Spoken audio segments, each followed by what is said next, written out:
বিশ্ব ঐতিহ্যের অংশ সুন্দরবনে শুরু হয়েছে চলতি বছরের মধু আহরণ মৌসুম।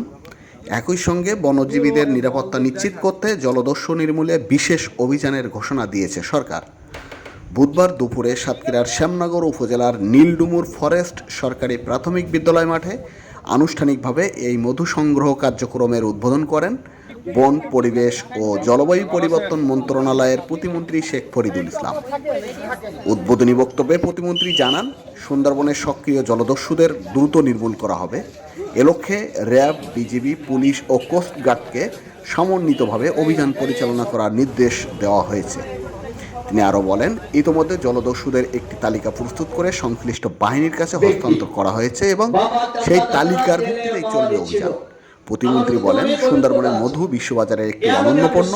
এর গুণগত মান বজায় রাখতে ভেজাল মধু উৎপাদনে সংশ্লিষ্টদের সততার সঙ্গে কাজ করার আহ্বান জানান তিনি। তরুণদের উদ্দেশ্যে বলেন, অনলাইনে প্রশিক্ষণ নিয়ে সুন্দরবনের মধু ব্র্যান্ডিংয়ের মাধ্যমে উদ্যোক্তা হওয়ার সুযোগ রয়েছে।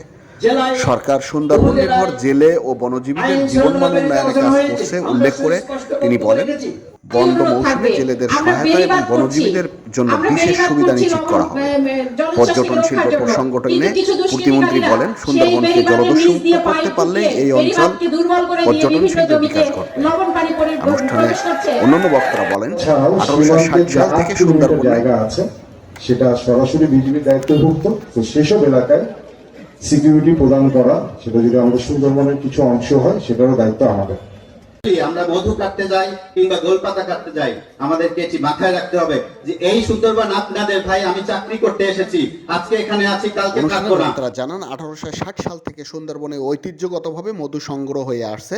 সম্প্রতি সুন্দরবনের ভৌগোলিক নির্দেশক কিন্তু আমাদের সমাজের একটা অংশ, কিন্তু এর বনদস্যু বলেন, জলদস্যু বলেন, তারা কিন্তু আমাদের আশেপাশে বিরাজ করছে। আমরা যদি সামাজিকভাবে সচেতন হই, আমরা যদি রুখে দাঁড়াই, তাহলে কিন্তু তারা টিকতে পারবে না। এখানে প্রায় 500 মানুষ আছেন বনদস্যুদের বিরুদ্ধে। একটা জনপদে 2 জন, 3 জন, 4 জন এরকম করে লোক আছে। আপনারা যদি সাহসী ভূমিকা রাখেন, সঠিক পদক্ষেপ নেন, তাদেরকে শনাক্ত করেন, প্রশাসনকে সত্যিকার অর্থে সহযোগিতা করেন, নিজের আত্মীয়তা পরিচয়ের বাইরে এসে যদি কাজ করেন, তাহলে এটা অনেকভাবে কিন্তু এটাকে রক্ষা করা সম্ভব। আপনি যখন দেখছেন আপনার ভাই জলদস্যু, তখন আপনি তার বিরুদ্ধে কথা বলছেন না। আপনার চাচা জলদস্যু, তখন আপনি তার বিরুদ্ধে কথা বলছেন না। আপনি শুধু দোষ দিচ্ছেন প্রশাসনকে। আমরা আসলে দোষারোপ করা অনেক সহজ, কিন্তু যদি সত্যিকার অর্থে আমরা যদি দায়িত্ব পালন করি, তাহলে কিন্তু সম্ভব।